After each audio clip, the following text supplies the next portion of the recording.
तत्पर हो यानी कि लगनशील हो। अब यहाँ होता क्या है कि एक दिन कक्षा अटेंड करी, दूसरी बार नहीं की, तो वो क्या हुआ, बीच का माइनस हो जाता है। दूसरे संडे का तो वो दोनों मिक्स करके वो चीज जो आनी चाहिए वो फ्लो नहीं आता।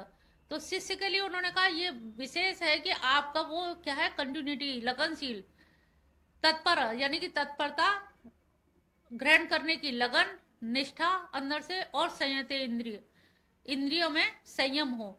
जब श्रद्धावान होगा, संयत इंद्रियां होंगी और लगनशील होगी, तो ऐसे व्यक्ति ज्ञान के प्रति जब ये तीन गुण पाए जाते हैं तो वो पात्र योग्य पात्र कहा जाता है। ज्ञानम लब्ध्वा पराम शांति, और ऐसे ज्ञान को प्राप्त करके वो परम शांति को प्राप्त होता है।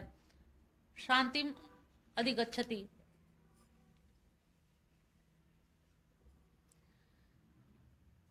40 में कह रहे हैं अज्ञ अश्रद्धा, और जो अश्रद्धालु हैं, जिनमें श्रद्धा नहीं होती, वो हर चीज में अश्रद्धा करते हैं। पता नहीं ऐसा होगा कि नहीं, पता नहीं ये सही है कि नहीं, जो कहा जा रहा है वो ठीक है कि नहीं।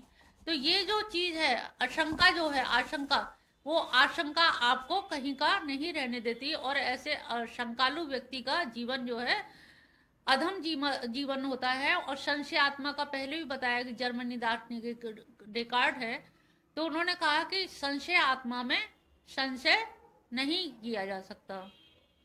नीरजा, इसका क्या मतलब है?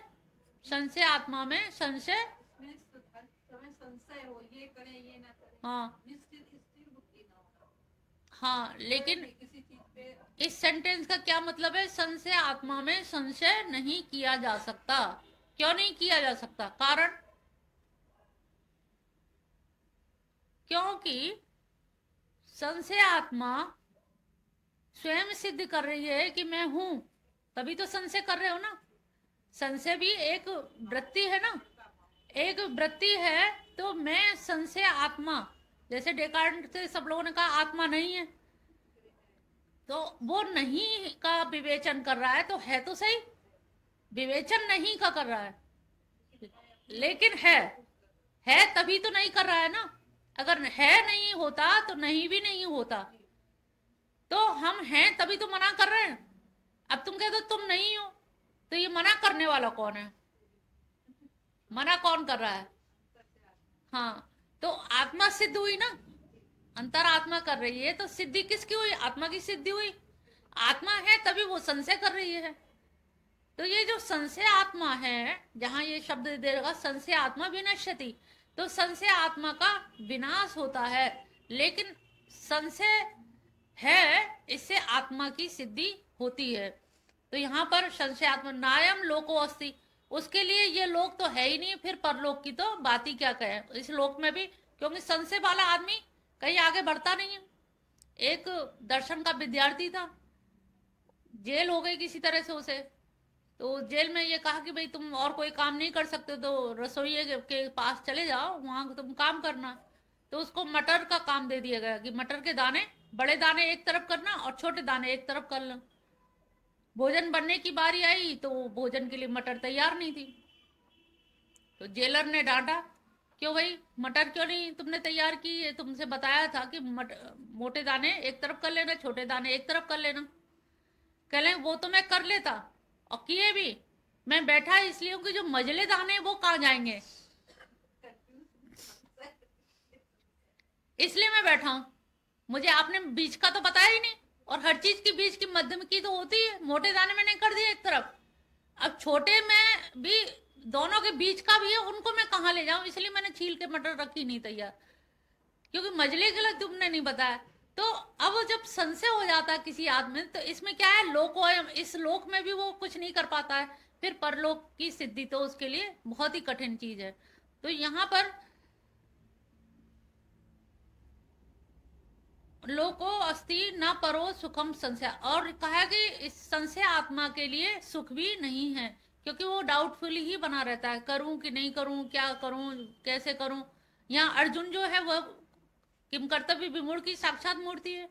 लेकिन ऐसा नहीं अर्जुन ही हो, हम सब लोग भी संशयात्मक हो जाते हैं, बहुत सारी चीजों में डाउट करें कि नहीं जाएं, जाएं कि कितने बजे जाएं, क्या होगा, कैसे होगा, क्या करा जाए। तो ये जो संशय हैं, ये जो डाउट हैं, इन संशयों से ही हमारी स्थिति इतनी अधिक शंकालु हो जाती है, और शंकालु स्थिति से हमारा जो संबंध है, हमारी जो स्थिति है, तो वो ना तो हमारे लिए हो पाती है सही, और ना किसी और के लिए। तो ये नायम लोको अस्ति न परो न सुखम संशयात्मा, संशयात्मा में कोई सुख की प्राप्ति नहीं होती है। योग संन्यस्त कर्माणम ज्ञान संचिन्न संशयम आत्मवंतम न कर्माणि निमद्यति धनंजय। हे धनंजय, जिसने कर्मयोग की विधि से समस्त कर्मों का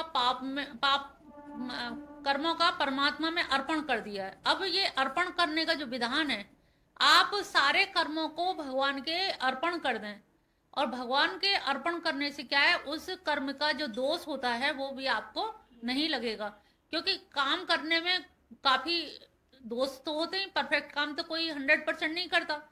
तो जब काम करने में भी कोई दोष ना लगे, इसी के लिए उन्होंने कहा कि तू भगवद अर्पण, भगवान को जब अर्पण कर देगा, कर दिया है, जिसने विवेक द्वारा समस्त संशयों का नाश कर दिया है, ऐसे वश में किए हुए अंतःकरण वाले पुरुष को कर्म नहीं बांधते।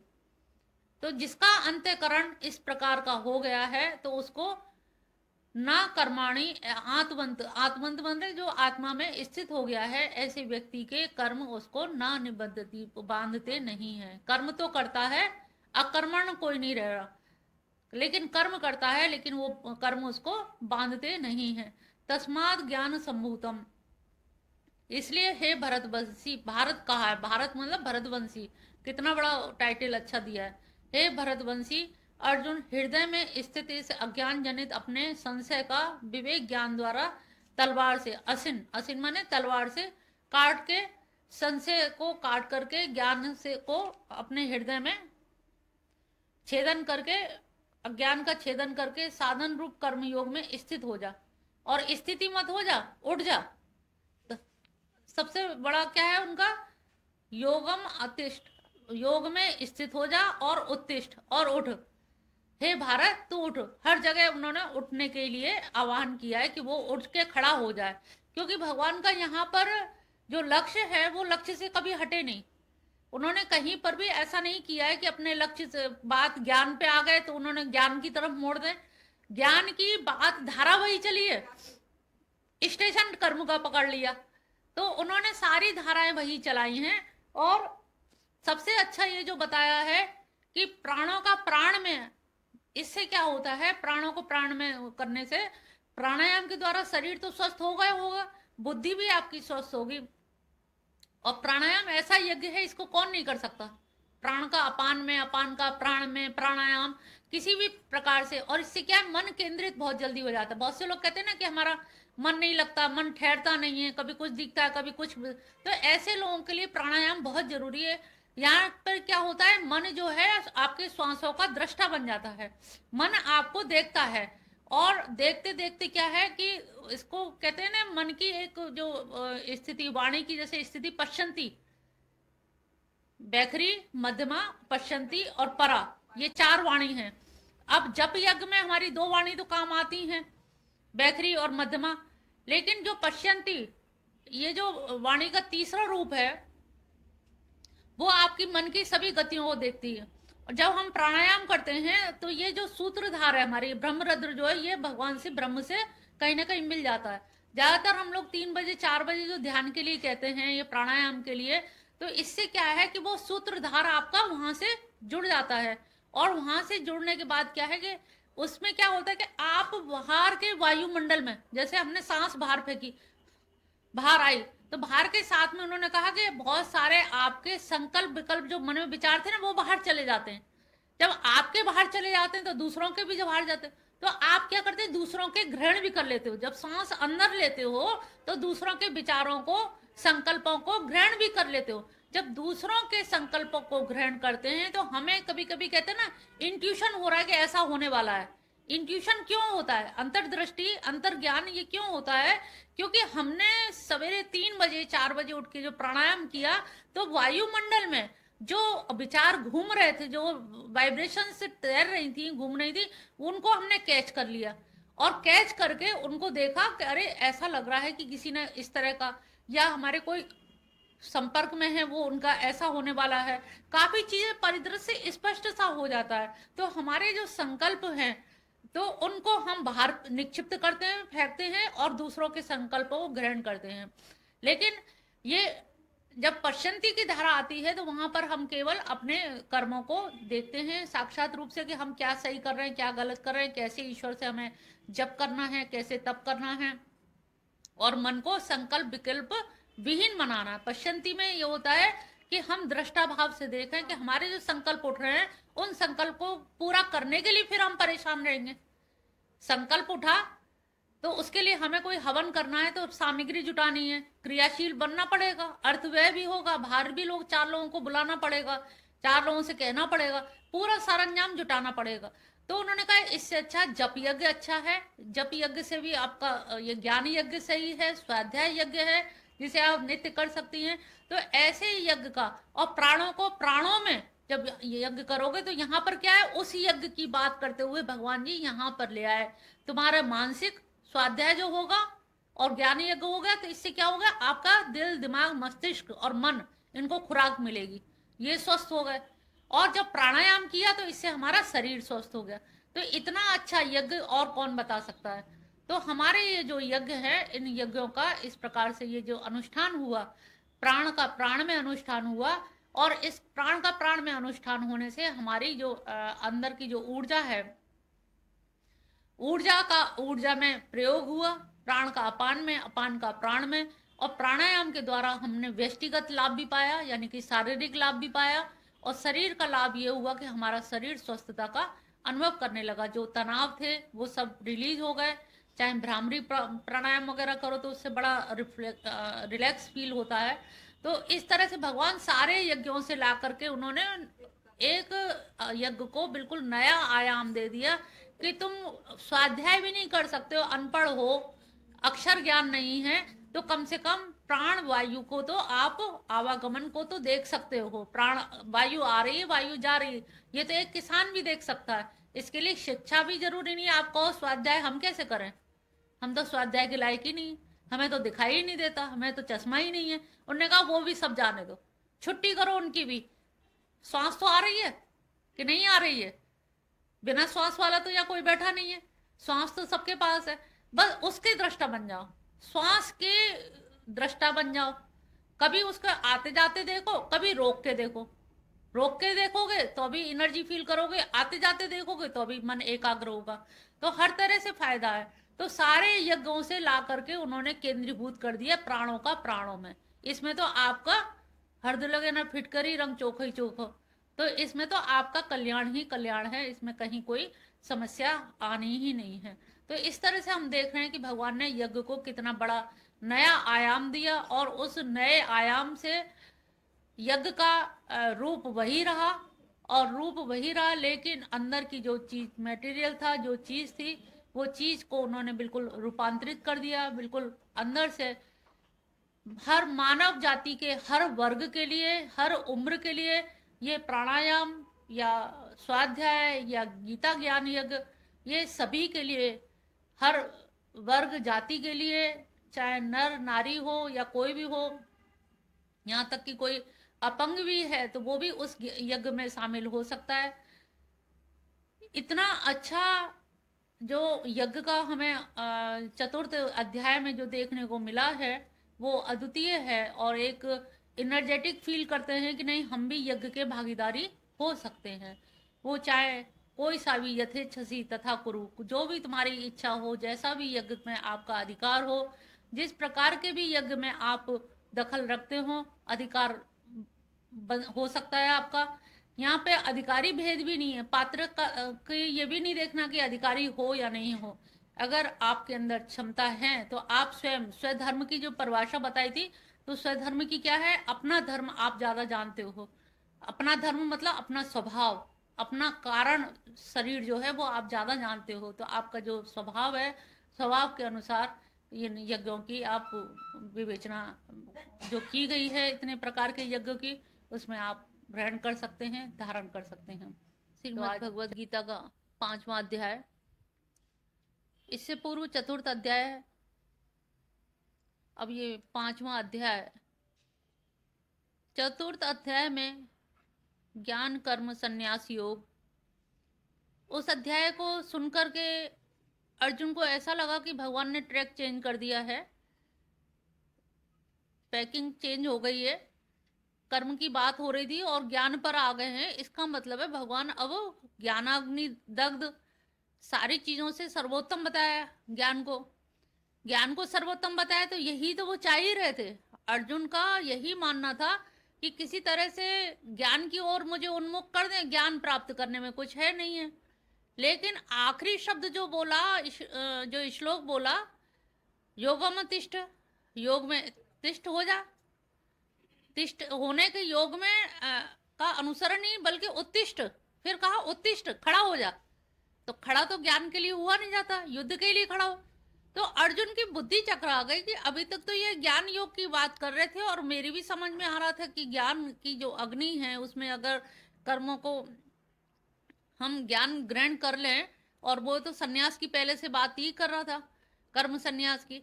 तो यहाँ पर उसे लगा कि भगवान भी कर्म सन्यास की तरफ मुझे ज्ञान दे करके काम खत्म कर देंगे, लेकिन यहाँ बात दूसरी थी। भगवान ने 5वें अध्याय में ज्ञान का नाम नहीं लिया है, तो अब यहाँ पर उसे लगा कि इसका मतलब क्या, ज्ञान की जरूरत नहीं है, या भगवान का आशय था कि अगर ज्ञान लेना होगा तो पहले कह चुके हैं तो पहले ही समझ गया होगा, और जिसको नहीं समझ आनी तो उसे 10 बार ज्ञान की बात बताओ नहीं समझ आएगी। तो ज्ञान तो पहले से ही मतलब उन्होंने विशद व्याख्या कर दी ज्ञान की, अब व्याख्या करने की जरूरत नहीं है। तो कर्म संन्यास योग, कर्म संन्यास में यहाँ पर अर्जुन की बुद्धि फिर चकरा जाती है कि कर्मों से संन्यास लेना है। वो ये नहीं सोचता कि कर्मों को ज्ञान के द्वारा परिपक्व करके करना है, ज्ञान युक्त होकर के जब कर्म करेंगे तो वो कर्म संन्यास कहलाएगा। लेकिन उसने क्या सोचा, कर्मों से न्यास हो जाना, हाँ अलग हो जाना, वो संन्यास की अपने ढंग से परिभाषाएं कर रहा है। तो जबकि संन्यास की ये परिभाषा नहीं है, भगवान का तो ये था कि कर्मों में ज्ञान युक्त होकर के जब काम करोगे तो कर्मों के फलों में आसक्ति, फल श्रुति नहीं होगी, फल में आसक्ति नहीं रहेगी, तो उसका संन्यास करना है। तो यहाँ पर अर्जुन को थोड़ा समझाने में उनको समय तो लग ही रहा है, और जैसे ही उन्होंने कहा योग में स्थित हो जा और उठ जा, तो उन्होंने कहा ये तो फिर वहीं आ गए, मैं तो इसी बात से तो पिंड छुड़ाना चाह रहा था कि शायद ये भूल गए। ये तो भूले नहीं, क्योंकि भगवान अपना लक्ष्य भूल जाए, जगत गुरु वो अपना लक्ष्य भूल जाए, ये कैसे संभव है। वो फिर घूम फिर के ट्रैक पे वहीं ले आते हैं, चल तू इधर से हाँक उधर से हाँक करते करते वो वहीं ले आते हैं। तो यहाँ शुरू में ही अर्जुन अब उनकी बात सुन करके अब अर्जुन ही बोल रहा है। अर्जुन उवाच संन्यासं कर्मणा कृष्ण पुनर्योगं चाशंससि यश्रेय एतयोरेकं तन्मे ब्रूहि सुनिश्चितम्। यहाँ पर अर्जुन कह रहे हैं कि कर्मणाम संन्यास, हे कृष्ण तुमने तो कर्मों के संन्यास के लिए बताया था, कर्मों के संन्यास के लिए, और जबकि भगवान ने कहीं भी अपनी ऐसी चूक नहीं कही कि कर्मों का संन्यास हो जाए। कर्म फल का, फलाकांक्षा का संन्यास कहा था, और उसका संन्यास कहने का भी लक्ष्य यही है। आप लोग भी देखो, अगर पहले कॉलेज में स्कूलों में होता था कि बच्चों को रेस कराई जाती, कंपटीशन, और सामने लक्ष्य रख दिया जाता था, कोई जो गिफ्ट है वो टांग दिया जाता था। तो अगर जो बालक गिफ्ट पे ध्यान दे रहा है, फल पे ध्यान दे रहा है, तो वो नीचे नहीं देख पाएगा कि कहाँ लाइन है, कैसे है, कोई गड्ढे है या कांटा है, और वो फेलियर हो जाएगा कहीं ना कहीं। और जिसको केवल दौड़ने में, धावक को धावकत्व में रुचि है, वो फल की तरफ नहीं देख रहा, क्योंकि ये क्या है, वो नहीं देख रहा तो क्या उसे फल नहीं मिलेगा। फल ना देखने पे भी फल तो मिलेगा ना, वो तो निश्चित है। इसका फल ये है, इसका फर्स्ट को ये, सेकंड को ये, थर्ड, वो पहले पूर्व नियोजित है, पूर्व निश्चित है। तो अब इसमें हम लोग भी यही त्रुटि कर जाते हैं। माधव मिशन जाएंगे तो क्या मिलेगा, जब मिलेगा पहले सोच लोगे, फल पहले सोच लोगे, तो आपके प्रयास वहीं से कम हो जाएंगे, सारी दृष्टि फल पे चली जाएगी। और जब फल पे चली जाती है तो योग कर्म सुकौशलम, कर्मों में कुशलता कहाँ आएगी, और कर्म में कुशलता नहीं आएगी तो वहीं से हमारा कहीं ना कहीं अपयश होने लगता है, हमारा डाउन होने लगता है। तो यहाँ पर भगवान कह रहे हैं कि तू जो भगवान ने बताया ना कि उत्तिष्ठ, तो उत्तिष्ठ पे वो कह रहा है कि अभी तक तो तुम बात कर रहे थे कर्म के संन्यास की, और अब पुनर्योगम चा संसदी, और अब पुनः योग, योगमातिष्ठ का है ना, उत्तिष्ठ से पहले शब्द क्या है, योगमातिष्ठ, योग में अब तुम योग की भी बात कर रहे हो।